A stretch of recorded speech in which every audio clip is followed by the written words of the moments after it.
Courage தான் எல்லாத்துக்குமே ஒரு பேஸ். கரேஜ் தான் எல்லாத்துக்குமே ஒரு பவர். அப்படிப்பட்ட அந்த பவர் எதிலிருந்து ஆரம்பிக்கிறது தெரியுமா?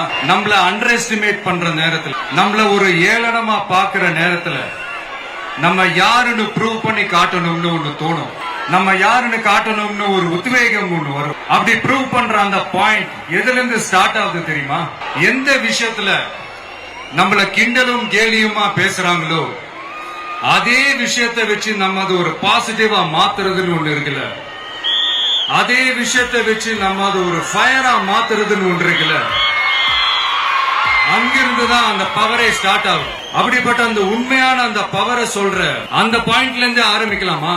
ஏ விஜய், வீட்டை விட்டு வெளியே வா.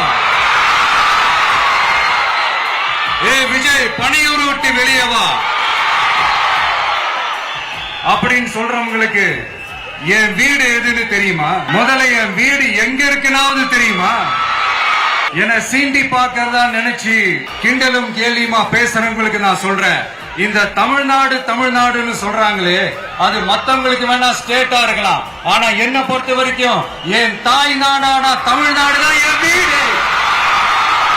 என் வீட்டுல மொத்தம் எத்தனை பேர் இருக்காங்க தெரியுமா? 8 கோடி பேர் இருக்காங்க. ஒட்டுமொத்த தமிழ்நாட்டு மக்களும் என் வீட்டு மக்கள், என் குடும்பம், என் உறவு, என் சொந்தம். எனக்கு எல்லாமும் கொடுத்த இந்த 8 கோடி சொந்தங்களுக்கு இனிமே எல்லாமுமா கூட நிக்க போறது இந்த விஜய் மட்டும்தான். தமிழ்நாட்டோட முதல் படை வீரனா, தமிழ்நாட்டோட முதல் பாதுகாவலனா அவங்க கூடவே நிக்கணும்ன்றதுதான் என்னுடைய குறிக்கோள். இன்னைக்கு இந்த விஜய், உங்ககிட்ட ஓட்டு கேட்டு மட்டுமே வரல, உங்ககிட்ட நீதி கேட்டும் வந்திருக்கிறேன். ஆக்சுவலா உங்களுக்காக நீதி கேட்கறதுக்காக தான் நான் அரசியலுக்கே வந்தேன். ஆனா இன்னைக்கு நான் உங்ககிட்ட நீதி கேட்கறதுக்காக வந்திருக்கிறேன். இந்த விஜய் என்னங்க தப்பு பண்ணா? தன்னை நேசிச்ச தன்னுடைய மக்களுக்காக அரசியலுக்கு வந்தா அது ஒரு தப்பா? எல்லாத்தையும் ஒதுக்கி தள்ளிட்டு மக்களுக்காக மட்டுமே வந்த அது ஒரு தப்பா? இந்த மத்த கட்சிகளுக்கெல்லாம் மாநாடு நடத்துறதுக்கோ பொதுக்கூட்டம் நடத்துறதுக்கோ இல்ல ஹால் பங்கன்ஸ் நடத்துறதுக்கோ பர்மிஷன் கொடுப்பாங்க, இடம் கொடுப்பாங்க. ஆனா நமக்கு மட்டும் இடம் கொடுக்க மாட்டாங்க, கொடுக்கவும் விட மாட்டாங்க. இது என்னங்க நியாயம்? நான் போய் மக்களை சந்திக்கிறதுக்கோ இல்ல மக்கள் வந்து என்ன சந்திக்கிறதுக்கோ ஒரு உரிய இடமோ இல்ல உரிய பாதுகாப்போ மத்த கட்சிகளுக்கு எல்லாம் கொடுப்பாங்க. ஆனா எனக்கு கொடுக்க மாட்டாங்க, கொடுக்கவும் விட மாட்டாங்க. இது என்னங்க நியாயம்? இந்த SOPs சொல்லுவாங்க, அதனுடைய ஃபுல் ஃபார்ம் வந்து ஸ்டாண்டர்ட் ஆபரேட்டிங் ப்ரொசீஜர். ஆனா எனக்கு மட்டும் அது ஸ்டாலின் சார் ஆபரேட்டிங் ப்ரொசீஜர். இது என்னங்க நியாயம்? இந்த விஜய் உண்மையானவன்றது உங்க எல்லாருக்குமே தெரியும். நமக்கு எதிரா சதி செய்யறது யாரு, நமக்கு எதிரா சூழ்ச்சி செய்யறது யாரு, நமக்கு எதிரா பழி போடுறது யாரு, யாரெல்லாம் ஒன்னா சேர்ந்து இதெல்லாம் செய்யறாங்கன்றது உங்க எல்லாருக்குமே நல்லா தெரியும். அதனால என்னோட சொந்தங்களாகிய உங்ககிட்ட வந்து நான் நீதி கேட்காம வேற யாருக்கிட்ட தான் போய் கேட்பேன்? செல்ஃபே எடுக்காத ஒரு கூட்டணி கணக்கு, செல்ஃபே எடுக்காத ஒரு அறத பழைய அரித்மேட்டிக் கணக்கு, இதெல்லாம் வேலைக்கே ஆகாது. ஆணித்தரமா அடிச்சு சொல்றேன். அப்புறம் இந்த காசு கொடுத்து ஓட்டு வாங்கிடலாம்னு கனவு காண்றாங்கல்ல, அதுவும் இந்த விஜய் வந்ததுக்கு அப்புறம் நடக்கவே நடக்காது.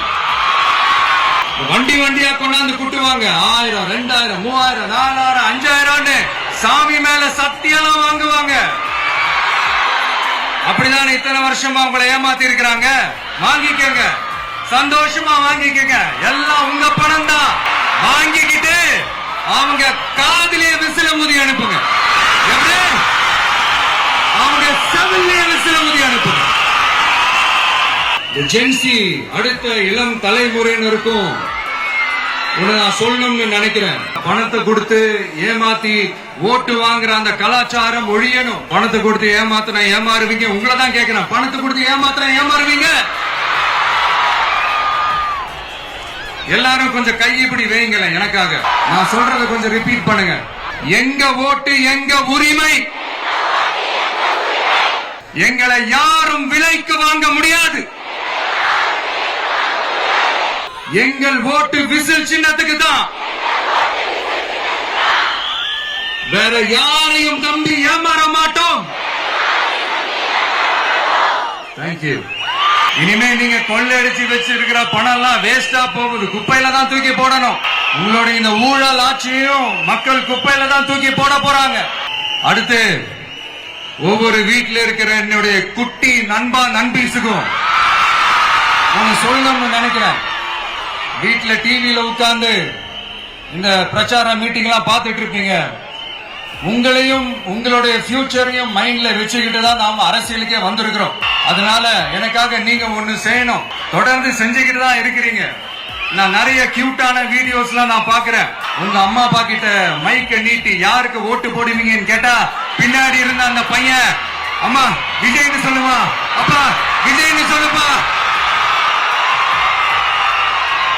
அப்படின்னு நிறைய அந்த கியூட்டான வீடியோஸ் எல்லாம் பாக்குறேன். அதை தொடர்ந்து தயவு செஞ்சு அதை தொடர்ந்து கண்டினியூ பண்ணுங்க. உங்க வீட்டுல இருக்கிற உங்களுடைய அப்பா அம்மா தாத்தா பாட்டி பெரியப்பா பெரியப்பா சித்தி சித்தப்பா அத்தை மாமா ஓட்டு போடுற வயசுல இருக்கிற அண்ணன் அக்கா எல்லாரையும் விசில் சின்னத்துக்கு ஓட்டு போட சொல்லுங்க. விசில் சின்னத்துக்கு ஓட்டு போட வைங்க. இந்த தேர்தல் நெருங்கிற இந்த நேரத்துல பொலிட்டிக்கலா ஸ்பீக்கிங் டு த பாயிண்ட் ஒரே ஒரு விஷயம் நான் சொல்லணும். நாங்க அரசியலுக்கு வந்தது எந்த கட்சியும் ஒழிக்கிறதுக்கோ அழிக்கிறதுக்காகலாம் நாம அரசியலுக்கு வரல. யார் மேலேயும் தனிப்பட்ட ஒரு வன்மமோ இல்ல தனிப்பட்ட கோபமோ அப்படிலாம் யார் மேலேயும் கிடையாது. இந்த மத்தவங்க மாதிரி இந்த வெறுப்பு அரசியல் பண்றதுக்காகலாம் நாம அரசியலுக்கு வரல. அரசியல் ரீதியா நம்மளுடைய எதிரிகள் யாருன்னு டிக்ளேர் பண்ணிட்டு தேர்தலில் நின்று ஜெயிச்சு மக்களுக்காக எங்களுடைய நன்றி கடனை செலுத்துறதுக்காக தான் நாம அரசியலுக்கே வந்திருக்கோம். Just want to make this clear. அவங்கள கேள்வி கேட்கறதுக்கு முன்னாடி அவங்களோட இயலாமையை மறைக்கிறதுக்காக இந்த ஏ டீம் பி டீம் இதெல்லாம் கூட சேர்த்துக்கிட்டு ஒரே விஷயத்த சொல்லி அழுகுறாங்கல்ல. என்னன்னு சொல்லி அழுகுறாங்க? அனுபவம் இல்லாதவங்களால எப்படி ஆட்சி அதிகாரத்தை செய்ய முடியும் அப்படின்னு ஒரே விஷயத்த சொல்லி அழுகுறாங்கல்ல.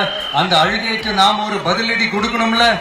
மக்களே, நான் உங்களையே கேட்கிறேன், தெரியாம தான் கேட்கிறேன்.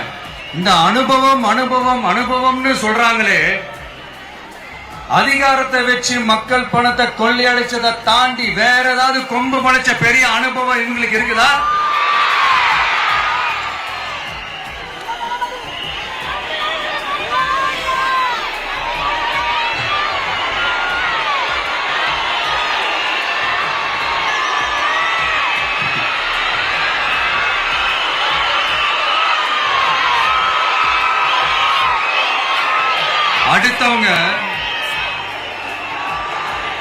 அடுத்தவங்க ஆரம்பிச்ச அரசியல் கட்சியில அடுத்தவங்களுடைய அட்ரஸ்ல அரசியல்வாதிகளா இருந்துட்டு இருக்கிற இவங்க எல்லாருக்கும் ஒரு சவால்.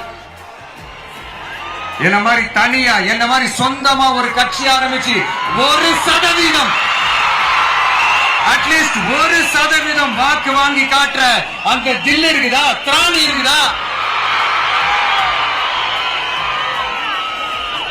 30 வருஷமா மக்கள் இயக்கமா இருந்து இன்னைக்கு மிகப்பெரிய ஒரு அரசியல் கட்சியா வளர்ந்து இந்த கூட்டணி கட்சிகள் மட்டுமே நம்பி இருக்கிற 75 வருஷ கட்சி 50 வருஷ கட்சின்னு இன்னைக்கு ஆட்சி அதிகாரத்தில் இருந்துட்டு இருக்கிற இவங்க எல்லாரையும் மீறி இன்னைக்கு களத்துல தனியா நின்னு இந்த 2 வருஷத்துல முதன்மை சக்தியா வளர்ந்து 30% தாண்டி இன்னைக்கு மக்கள் ஆதரவை பெற்றிருக்கிற நமக்கு அனுபவம் இல்லையா?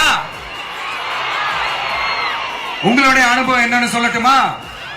கட்சி ஆரம்பிச்ச அண்ணாவை மறந்தது, கட்சி ஆரம்பிச்ச எம்ஜிஆர் அவர்களை மறந்தது, கட்சியை வளர்த்த ஜெயலலிதா மேடம் அவங்களை மறந்தது.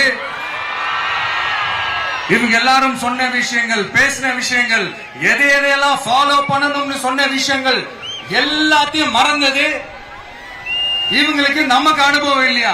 நமக்கு அனுபவம் இல்லதான். கொள்ளை அடிக்கிறதுல எங்களுக்கு அனுபவம் இல்லதான். அதெல்லாம் எங்களுக்கு சுட்டு போட்டாலும் வராது. இந்த கொள்கையை பேருக்கு மட்டும் வச்சுக்கிட்டு நேரடியா சரண்டர் ஆகிறது, மறைமுகமா சரண்டர் ஆகிறது, இந்த மாதிரி அனுபவம் எல்லாம் நமக்கு இல்லதான். அதுவும் நமக்கு சுட்டு போட்டாலும் வராது. மக்களை நேசிக்கிற நல்ல குணம் இருந்தா போதும்யா. நல்ல சூப்பரான ஒரு நல்லாட்சி கொடுக்கலாம். நல்லாட்சி கொடுக்கிறதுக்கு மெத்த படிச்ச மேதாவிகளா இருக்கணும்ல ஒன்னும் அவசியம் இல்ல. காமராஜர் அவர்கள் மாதிரியோ எம்ஜிஆர் அவர்கள் மாதிரியோ மக்கள் சக்தியின் துணையால, மக்கள் மேல அக்கறையா இருக்கக்கூடிய நல்ல அதிகாரிகளின் துணையால சூப்பரான ஒரு நல்லாட்சி என்னால கொடுக்க முடியும். செஞ்சு காட்டுறேன்.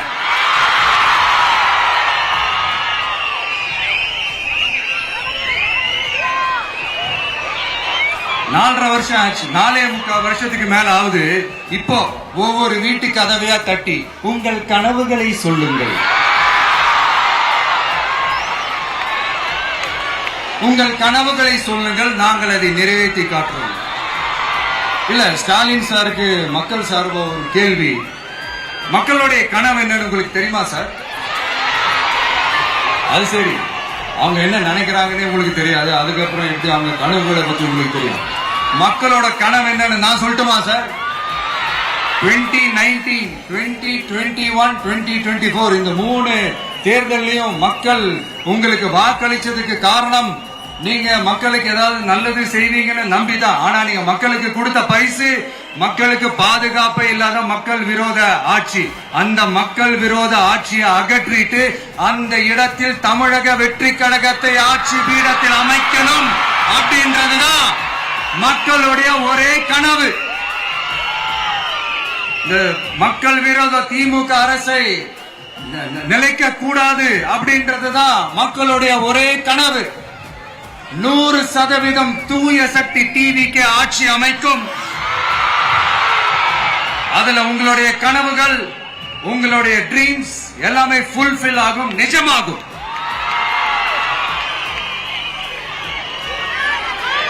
தமிழ்நாடு எப்பவுமே டெல்லிக்கு அவுட் ஆஃப் கண்ட்ரோல் அப்படின்ட்டு ஸ்டாலின் சார் அடிக்கடி சொல்லுவாங்க. ஸ்டாலின் சார் எது எதுலாம் அவுட் ஆஃப் கண்ட்ரோல் இப்ப நான் கொஞ்சம் சொல்லட்டுமா? முதல்ல சட்டம் ஒழுங்கெல்லாம் அவுட் ஆஃப் கண்ட்ரோல்,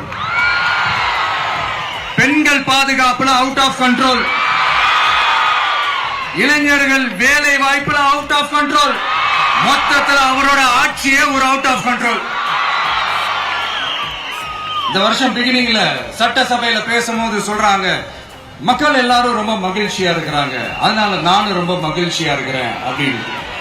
மக்கள் சந்தோஷமா இருக்கிறத பாக்குறது கூட ஒரு சந்தோஷம் தான் சார், அது யாரும் இல்லைன்னு சொல்லல. அப்படி உண்மையிலேயே மக்கள் உண்மையிலேயே சந்தோஷமா இருக்கிறாங்க அப்படின்னா ஏன் சார் விவசாயிகள் போராட்டம் நடக்குது? ஏன் சார் மீனவர்கள் போராட்டம் நடக்குது? ஏன் தொழிலாளர்கள் போராட்டம் நடக்குது? தூய்மை பணியாளர்கள் போராட்டம் ஏன் நடக்குது? அங்கன்வாடி ஊழியர்கள் போராட்டம், செவிலியர்கள் போராட்டம், மருத்துவர்கள் போராட்டம், மாற்றுத்திறனாளிகள் போராட்டம், அரசு ஊழியர்கள் போராட்டம், ஆசிரியர்கள் போராட்டம், இடைநிலை ஆசிரியர்கள் போராட்டம், பகுதி நேர ஆசிரியர்கள் போராட்டம். இதெல்லாம் உங்க ஆட்சியில மக்கள் மகிழ்ச்சியா இருக்காங்கன்றதுக்காக நடக்கிற போராட்டமா சார்? எனக்கு தெரிஞ்சு மக்கள் சந்தோஷமா இருக்கிறாங்கன்னா பொங்கல் வச்சு கொண்டாடுவாங்கன்னு கேள்விப்பட்டிருக்கேன். உங்க ஆட்சியில தான் போராட்டம் நடத்தி அவங்களுடைய மகிழ்ச்சியை வெளிப்படுத்துறாங்கன்னு நினைக்கிறேன். இன்னும் தீரவே தீராத பிரச்சனைகள்னா இருக்கிற இடம் பிரச்சனை, பார்க்கிற வேலை பிரச்சனை, பண்ற தொழில் பிரச்சனை, விலைவாசி பிரச்சனை, தண்ணி பிரச்சனை, பஸ் வசதி இல்லைன்ற பிரச்சனை, ரோடு சரியில்லைன்ற பிரச்சனை, ஆஸ்பத்திரி சரியா இல்லைன்ற பிரச்சனை. இப்படி எல்லாம் ஒரு அடிப்படை விஷயங்களே பிரச்சனையா இருந்தா அப்ப ஆளுங்கட்சின்னு ஒண்ணு எதுக்குதான் இருக்கிறாங்க அப்படின்னு தானே மனசுல தோணும் மக்களுக்கு. ஆட்சிக்கு வர்றதுக்கு முன்னாடிதான் பொய் பொய்யா அடிச்சு விட்டீங்க, இப்ப ஆட்சியை விட்டு போகும்போது கூட பொய் பொய்யா பேசுறீங்களே சார், என்ன சார் இது? மாத்தி மாத்தி பேசுறதுல நீங்க வேற லெவல் தான் சார். ஆட்சிக்கு வந்த அடுத்த வருஷமே 2022ல 70% வாக்குறுதிகளை நிறைவேற்றிட்டோம்னு சொன்னாங்க. அப்புறம் போன வருஷம் 90% வாக்குறுதிகளை நிறைவேற்றிட்டோம்னு சொன்னாங்க. அப்புறம் இந்த வருஷம் 505 வாக்குறுதிகளை 404 வாக்குறுதிகளை நிறைவேற்றிட்டோம், கிட்டத்தட்ட ஒரு 80% வாக்குறுதிகளை நிறைவேற்றிட்டோம்னு சொன்னாங்க. முதல்ல 70, அப்புறம் 90, அப்புறம் 80. இன்னும் தேர்தல் நெருங்க நெருங்க அது 60, 50, 40, 30, 20ல போய் நிக்கும் நினைக்கிறேன். அதையும் அவரே அறிவிப்பாரா என்னமோ எனக்கு தெரியல. முதல்வர் ஸ்டைலியே சொல்லணும்னா, பொய்யிலேயே பிறந்து பொய்யிலேயே வளர்ந்த புலவர் பெருமானே, கொஞ்சம் அத திருத்தி சொல்றேன், புலுகர் பெருமானே, அது இன்னும் பொருத்தமா இருக்கு. அவருடைய அண்ட புழுகு, ஆகாச புழுகு என்ன தெரியுமா? பெண்களுக்கு பாதுகாப்பு தமிழ்நாட்டுல எங்க போனாலும் கொட்டி கிடக்குதான். அப்படி அது உண்மைனா அண்ணா யூனிவர்சிட்டி அந்த பொண்ணுக்கு ஏன் சார் அப்படி ஒரு கொடுமை நடந்துச்சு? கோவை கல்லூரி பெண்ணுக்கு ஏன் சார் அப்படி ஒரு கொடுமை நடந்துச்சு? பெண் குழந்தைகள் பாதிக்கப்படுறதா கிட்டத்தட்ட 1000க்கும் மேலான போக்சோ கேசுகள் ஏன் சார் பதிவானுச்சு? போதைப் பொருள் கலாச்சாரம் கண்ட்ரோலே இல்லாம அது பாட்டுக்கு தாறுமாற எங்கேயோ போய்கிட்டு இருக்கு. வயலன்ஸ் எல்லாம் தலைவிரிச்சு ஆடுது. அதுக்கு ஒரு ரீசெண்ட் எக்ஸாம்பிள் அந்த ரயில்வே ஸ்டேஷன்ல அந்த சிறுவர்கள் எல்லாரும் சேர்ந்து செஞ்ச அந்த சம்பவம். சட்டம் ஒழுங்கு சரியா இருந்தா ஏன் சார் இப்படி எல்லாம் நடக்குது? சட்டம் ஒழுங்கு சரியா இருக்கணும்னா முதல்ல தமிழ்நாட்டுக்கு ஒரு டிஜிபி வேணும் சார். எங்க சார் போனார் அவரு? எங்க அவரு? சும்மா இந்த ஆக்டிங் ஆபீசரை வச்சுக்கிட்டு அரசாங்கத்தை நடத்துனீங்கன்னா இப்படிதான் சட்டம் ஒழுங்கு சந்தி சிரிக்கும். முதல்ல தமிழ்நாட்டுக்கு ஒரு டிஜிபிய போடுங்க சார். அதுக்கப்புறமாச்சும் சட்டம் ஒழுங்கு சரியாகுதான்னு பார்ப்போம். சரிப்பா, கேள்வியா கேட்கறிய, நீ வந்தா என்ன செய்வ அதானே கேட்கறீங்க. கரெக்ட், கேட்கணும். மக்களோட அடிப்படை தேவைகளை தீர்க்கிறது தான் நம்மளுடைய ஃபர்ஸ்ட் வேலையே. அதை தீர்க்கிறதுக்கான அந்த தேடி போறது, அதோட சொல்யூஷனை தேடி போறதுதான் நம்மளுடைய ஃபர்ஸ்ட் அஜெண்டாவே. கொஞ்சம் வெயிட் பண்ணுங்க, தேர்தல் அறிக்கை ரெடி ஆயிட்டு இருக்கு. தெளிவான ஒரு தேர்தல் அறிக்கையாவது வரும். என்ன நம்புற உங்களை நான் டிசப்பாயிண்ட் பண்ணவே மாட்டேன்.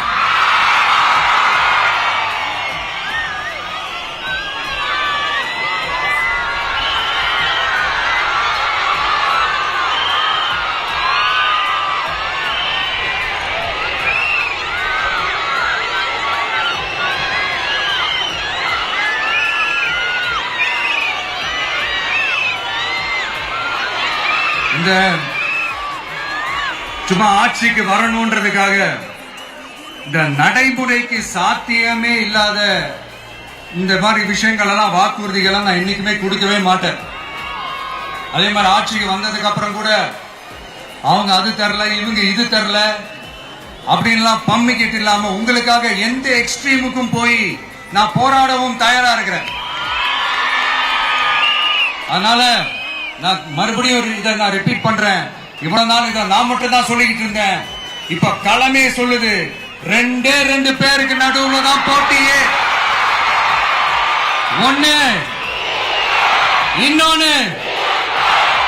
ஒன்னு தூய சக்தி டிவிக்கு, இன்னொன்னு தீய சக்தி டிஎம்கே.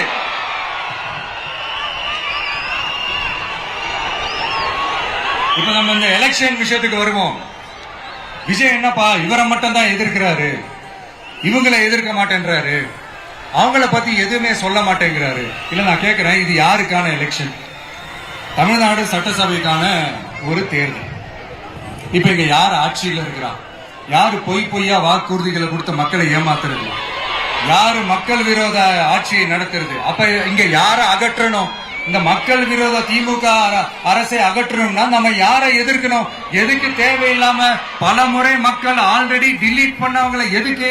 நம்மளுடைய கான்சென்ட்ரேஷன், நம்மளுடைய டார்கெட் திமுக என்றப்போ டார்க்னஸ் குள்ள எதுக்கு கல்லெறியணும்? இங்க மக்களை விரும்புற விஜய் வேணுமா, இல்ல மக்கள் விரோத ஆட்சி நடத்துற ஸ்டாலின் சார் வேணுமா? அவ்வளவுதான் இந்த தேர்தலே. இதுக்கு நடுவுல வேற யாருமே கிடையாது. புரியுதுங்களா உங்களுக்கு? என் நெஞ்சில் குடியிருக்கும் சேலம் மக்களே,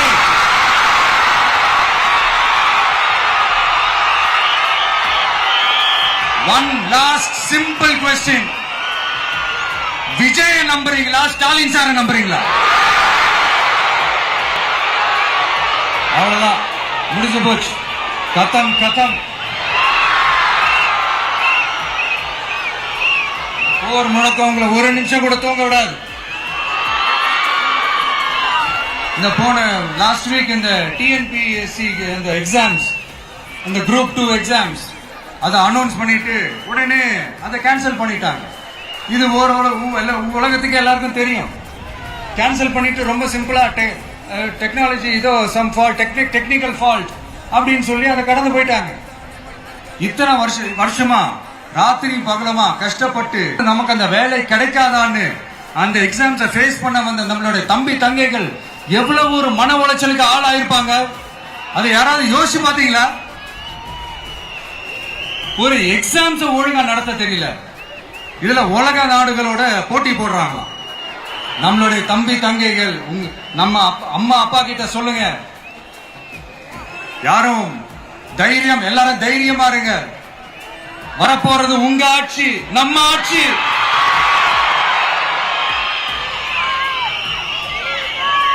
அதனால இந்த மாதிரிலாம் எதுவும் நடக்காம சமூக நீதிக்கான ஒரு நல்ல ஆட்சியை அமைப்போம். இளைஞர்களின் வேலை வாய்ப்புகளை மனசுல வச்சுக்கிட்டு டிரான்ஸ்பரண்டா அதுக்கான ஒரு தீர்வை காணுவோம். நான் விக்கிரவாண்டி மாநாட்டில் பேசும்போது ஒரு பொலிட்டிக்கல் பாம் ஒன்னு சொன்ன ஞாபகம் இருக்கா? ஆட்சியிலையும் பங்கு, அதிகாரத்திலையும் பங்குன்னு ஒன்னு சொன்னேன். இப்போ அந்த பொலிட்டிக்கல் பாம் எல்லா கூட்டணியிலையும் வெடிச்சுக்கிட்டு இருக்கு, தாறுமாற வெடிச்சுக்கிட்டு இருக்கு. ஸ்டாலின் சார்லாம் பதறாரு, ஆட்சி அதிகாரத்துல பங்கெல்லாம் தமிழ்நாட்டில் ஒத்து வராது அப்படின்னு சொல்றாரு. அவங்கள பொறுத்த வரைக்கும் ஜெயிக்கிறதுக்காக மட்டும்தான் கூட்டணி, மற்ற எல்லாத்துக்குமே அவங்க தனி அணி, அவங்க மட்டுமே ஒரே அணி. வெல்வோம் ஒன்றாக, ஆனா வரும் வெல்தெல்லாம் பார்ப்போம் தனியாக. அந்த வெல்வோம் ஒன்றாக என்றது இதுதான் சீக்கிரட்டு. புரிய வேண்டியவங்களுக்கு நல்லா புரியும் நினைக்கிறேன். உங்களோட நான் இருக்கேன், நம்மளோட நம்ம மக்கள் இருக்காங்க. இதுக்கு மேல என்ன வேணும்? கான்பிடென்டா இருங்க, நல்லதே நடக்கும், வெற்றி நிச்சயம். மீண்டும் சந்திக்கும் வரை நன்றி, வணக்கம்.